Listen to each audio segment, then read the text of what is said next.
I have to do what I have to do. The expectation of my constituents is very high. I have always been open for everybody to join hands for the betterment of the province. Kung nag-iisa tayo dito sa Capiz, ang minimithi na lahat na development ay makakamit natin. Let us fight to win.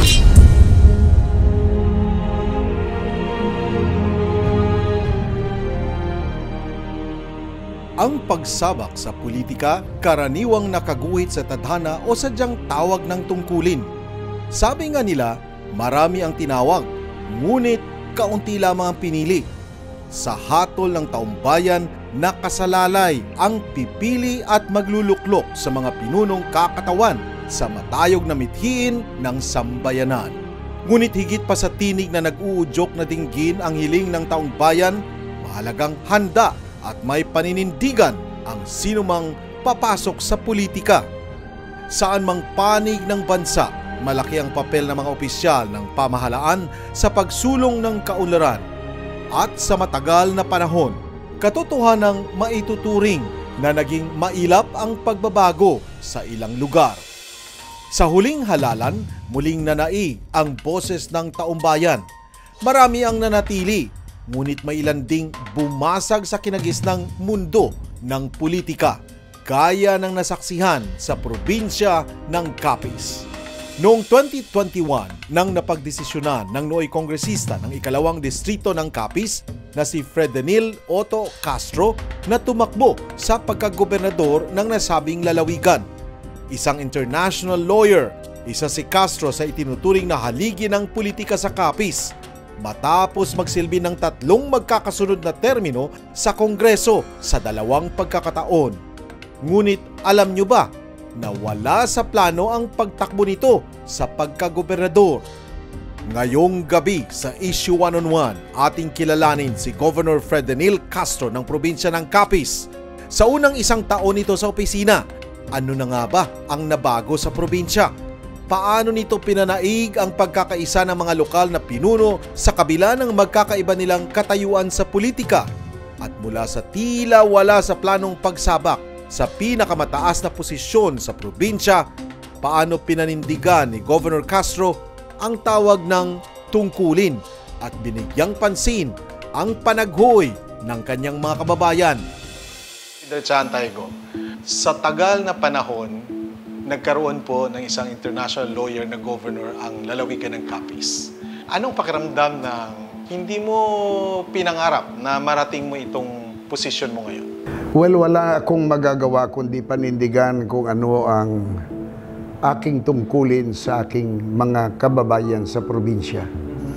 Hindi ako makatras na sasabihin ko na ayaw kong gawin ang isang bagay para sa kanila, sapagkat pagkatapos na manumpa ako sa batas ng tao at batas ng langit o Diyos, ay kailangang panindigan ko kung ano ang tinatawag ng aking opisina na gawin para sa aking probinsya at para sa aking mamamayan. What was in your mind when you took your oath as governor? Well, there was only one thing in my mind.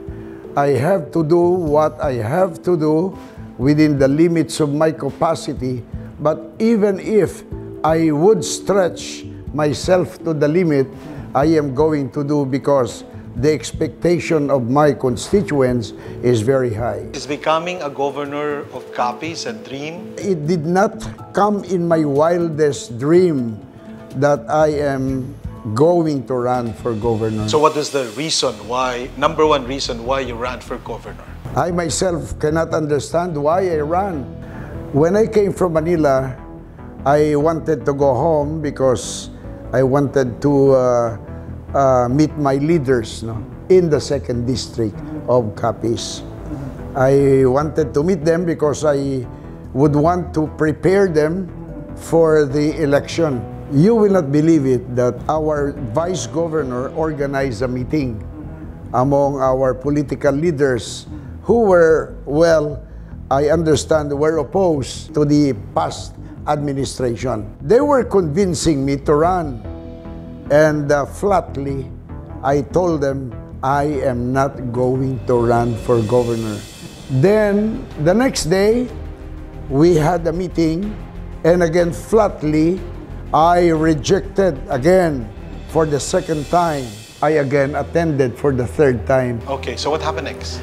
During the meeting, the same pleading. There were more political leaders, more political affiliates joining the meeting. Then they again reiterated that I run for governor. Still, I did not accept the nomination.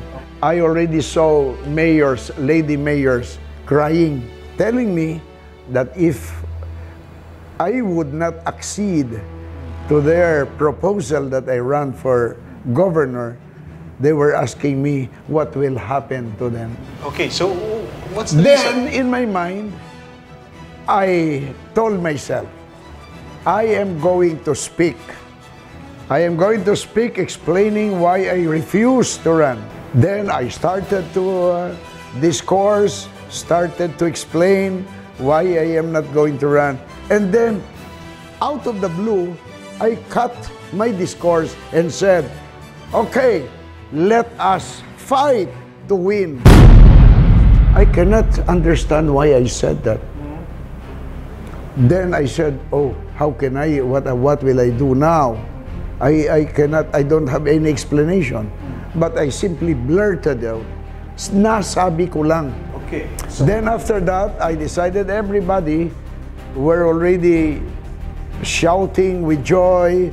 Then I was interviewed by the media. They asked me, why did you decide to run?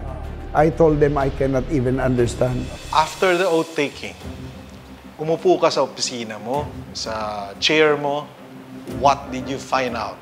Ano ang mga nakita mo na discovery mo that nalumural ka, nagulat ka, and that's up to now been worrying you?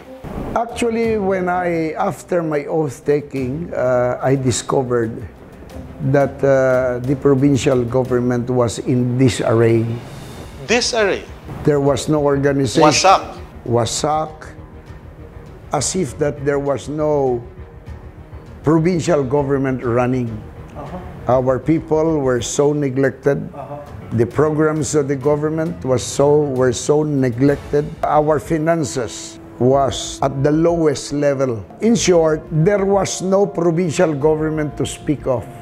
I discovered that everything was messy. There were no social services for our people. Our students were left out. Our farmers were so neglected. Our fisher folk were suffering, and they do not have alternative means of living. They were so hungry. The employees of the provincial government were so low morale at the time. It is as if that they didn't have the energy to work. And during that time, maraming mga medical workers ang hindi pa daw nabayaran. Yes. Totoo ba to? Yes. Our hospital was even called Patay Hospital. Nobody wanted to enter our public hospitals because people, it had the reputation that as the moment that you enter our hospital, you are dead. Governor Castro, you are a native of Capiz, correct? Yes, sir. You live here, your family is here. Ano yung Capiz noon? As in by way of holistic statement, the province of Capiz was slow-moving province. The peace and order was not intact. The means of living was scarce. Maraming NPA. There are NPAs. There are more people now than who are dissatisfied, frustrated, if not disappointed. Students were left, especially those who did not have enough means to continue their studies. No? Our flooding was never addressed. You know, we have meager annual income for the province every year because of the flood, but this was never addressed. Why is that so? Is it because of the leadership, because of the lack of direction? Is it because of the neglect from the national government? What? Again, I am not going to abandon my position. That in any interview, I am not going to mention something or speak on something that will malign my political adversary during the election. I would rather leave those things or those conclusions called for to our people in trying to distinguish and differentiate the government before and the government today. The government before and the government today. You don't like to differentiate. But the fact remains, President Marcos did not win in Capiz in the last election. And last year, there were floodings in the province. Nagalit daw po kayo sa DPWH kasi matagal inayos sa mga daan.